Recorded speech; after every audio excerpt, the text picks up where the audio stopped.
Hey besties, it's Tori and welcome back to my channel. Today we are going to be doing my favorite books from quarter 2. So at the beginning of the year I did favorite books from quarter 1, so that was my favorite books from January to March. Well, we are now at the end of June, so it's going to be April, May, and June. So my top books from the second quarter of 2024. I have a little stack here, not too many actually. I feel like I've actually struggled a little bit the last like 2 months to find 5-star reads, so we're gonna get into all of that. But without further ado, make sure you like, comment, and subscribe to my face. Check out all my socials down below, including my Goodreads and my Amazon book wish list, and check out my TikTok because your girl has been putting in the work on TikTok recently, so go check me out there too. But let's just get into today's video. Okay, I think we're gonna talk about individual books-ish. Like, they're part of series, but they're still individual, if that makes sense. And then I have 2 full series that I want to talk about. So, let's just start off so very strong. We have Just for the Summer by Abby Jimenez. I literally ate this book up. I have a few tabs in here, not very many. I didn't heavily annotate it, but I was just so immersed into the story. I was literally so obsessed.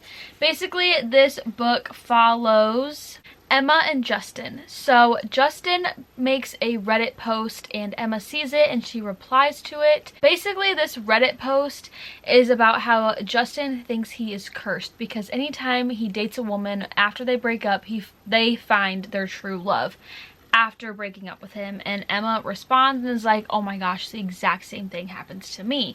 So they start messaging back and forth and they come up with this plan to date each other so that they can exile each other's curses. I don't even have words because this is just so good. Like, I don't know how to explain how good this book truly is. Justin is literally so golden retriever, acts of service, little sweetie cutie pie. Emma has a lot of background trauma and past trauma, and I can relate to her on a different freaking level. And then on top of that, this is basically interconnected standalone series, so this relates to 2 of her other books, and so those characters also pop up in this book. But I loved it so much, literally so good. I think I gave it 4.75 stars. It was so close to a 5, but it just wasn't quite there. But I really enjoyed this book, and I'm really excited to see what else Abby Jimenez can do because I'm thoroughly enjoying her writing. These next 2 should come as literally no surprise to anybody, but we have Magnolia Park's Into the Dark. So this came out in February of this year, and I think I read it in like April maybe. Oh my god, I was literally so obsessed with it. Look at my tabs. Need I say more?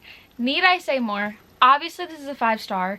This whole series for me is a 5-star. I'm so obsessed and in love, and Jessa Hastings can just do literally no wrong in my eyes. I'm so obsessed with these characters. The character development from BJ and Magnolia is insane. Check some trigger warnings for this book specifically because there is a lot of mention of grief. It's just a bit of a touchy subject, and there's a lot of talk of like anxiety and depression and just mental health in general. But I absolutely devoured this book. I don't even think you understand how many tabs there truly are. It's like ridiculous. But 5 stars, that should literally be no surprise to anybody. I would literally die for these characters. I'm so obsessed. Probably my all-time favorite series. Like, I literally think about these characters, these quotes on a daily basis, and I absolutely cannot fucking wait to reread the series like very soon. Like, I mean very soon, because I just miss them. They're a family to me. So this next one honestly should once again surprise absolutely nobody, and that is Taming 7 by Chloe Walsh. This is the 5th book in the Boys of Tommen series. This book is about Gibbsy and Claire, and also is post events of the first 4 books, so you get sneak peeks of the other couples in this book. I literally gave this, like, I knew it was gonna be 5 stars within the first like 50 pages. Like, I was so obsessed. I think I read this in less than 24 hours, and it is like, she don't look thick, but she's over 400 pages and the words are literally minuscule. But I loved this so much. It was so good. I'm so in love with these characters and the storyline, and Claire and Gibbsy are so perfect together. The amount of trauma in these books is no joke, so please, for the love of everything, check trigger warnings before reading Boys of Tommen series. At Barnes & Noble, they classify this series as young adult, and I say that's a bunch of BS, because there is no way these books are young adult. Nobody under the age of, in my personal opinion, probably 16 should be reading these, because they're just deep and dark, and they're also pretty spicy, and I don't think these are YA in any shape or form, but I love them so much. I can connect to these characters in different ways, and I can just see their love for each other and feel it, and the vulnerability and the quotes and just everything about this series is literally perfection, and I could not recommend Boys of Tommen enough. It's amazing. Chloe Walsh has done such an impeccable job with this series and the found family, and who doesn't like a good high school sport romance? I mean, come on, guys. This next one is kind of the series as a whole, but I read the Naturals series start to finish, including the novella, within Q2, and I actually loved the series. I don't know if I gave any of the actual books 5 stars, maybe one of them, but as a whole the series is a 5-star series. Basically, the Naturals is about these teenagers who are recruited by the FBI to help solve cold cases, and then it kind of intertwines with each of the children's personal life, and it really just evolves from there. It's very like Criminal Minds, but in YA high school form. These are literally so good. The found family is amazing. The friendships is so good. The plot twists absolutely had me shook every single time. Like, I think for the novella I knew who done it, but for the rest of the books I was so shocked. Jennifer Lynn Barnes knows how to have a good old plot twist in there. She just literally just right at ya. Like, she just out of the park, smacks you in the face, and you're like, oh my god, I did not see that coming. And she just did so amazing. I love this series so much. I highly recommend The Naturals if you need just something quick and easy. Literally, like, each of these books maybe took me 3 to 4 hours to read. Like, they're super quick. You can literally sit down and finish it in one sitting. Highly recommend. Okay, the last few books we're going to be talking about are all a part of the same series, and I'm talking about the whole entire series because it literally has consumed me, and I'm so obsessed right now. Like, current hyperfixation is this specific series, and if you don't know what I'm about to talk about, then you need to catch up on my most recent videos, because this series has literally taken over my soul, my brain, my mind, everything. So I am going to be raving about the Kendra's Curse saga. Oh my god, Penn Cole knew what the fuck she was doing when she was writing these books. Like, I genuinely don't know what kind of crack is in the pages, but I'm so beyond obsessed. It's not even funny.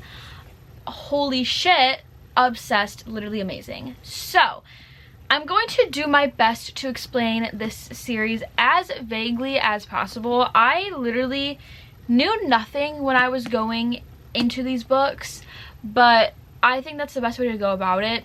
The whole entire saga is on Kindle Unlimited, so that's how I read it, and then I bought these beautiful indie paperbacks, and I also just pre-ordered the beautiful indie hardbacks because they're about to go out of print in literally just a couple of days. So I was like, I need every single version of this series I can possibly get my hands on, and then when they redo the covers, I'll be buying those too. Don't get it twisted. So I'm just gonna read the synopsis of the first one, so I'm not spoiling anything that you can't literally see here. In a mortal world colonized by the gods and ruled over by the Descendant, their cruel magic-wielding offspring, Dia Beltor yearns to escape the insular life of her poor village. Her mother's sudden disappearance and the discovery of a dangerous secret about her past offer Diem an unexpected opportunity to enter the dark world of descended royalty and unlock the web of mysteries her mother left behind. With the dying king's handsome, mysterious heir watching her every move, and a ruthless rebel alliance recruiting her to join the growing civil war, Diem will have to navigate the unwritten rules of love, power, and politics in order to save her family and all of mortal kind. This series literally gives me like Throne of Glass feelings. So definitely like bits and pieces give me Sarah J. Maas writing and story building and just character vibes. But what I mean when I say that I get Throne of Glass vibes is that the feeling I had while reading the Throne of Glass series is how I feel when I read these books. I am literally just so in love. The characters are amazing. The slow burn is probably one of the slowest slow burns of all slow burns. Like, she literally knows how to do angst. I absolutely cannot freaking wait for the 4th book to come out. The second that book comes out, I will have to have it because I need to know what happens. These books are very thick. If you read the Kindle version of the 3rd book, which is Heat of the Everflame, it's literally over 1,000 pages. But I literally read it in 4 days because I was that in love with it. These covers are absolutely stunning. My 2 personal favorites so far are definitely Glow and Heat of the Everflame. Spark of the Everflame, I think I gave 4 or 4.5 stars, and then both of these I believe I've given 5. I cannot freaking wait for Burn of the Everflame. I think it's gonna be so amazing. But this series has literally like become my whole everything. I love looking at them. They're just so absolutely fucking stunning, and I cannot wait to see what she does with this final book. And I'm gonna be so sad when it's over because I've literally demolished these books in like 2 weeks. So all right, besties, that is all of my favorite books of quarter 2. These are all books I highly freaking recommend, and you absolutely have to go read them. Like, they're my everything right now. All of them have such a special place in my heart, and I think about all of them on a weekly and or daily basis. So hopefully you find some good recommendations after watching this video. Let me know down below what some of your quarter 2 favorite books are, and let's leave the potted plant emoji in the comments if you made it all the way to the end. I love you all to the moon and Saturn. I hope you're having an amazing day or night wherever you are, and I hope to see you in my next video. Make sure you like, comment, and subscribe to my face. Check out all my socials. I'll see you guys next time. Bye, besties.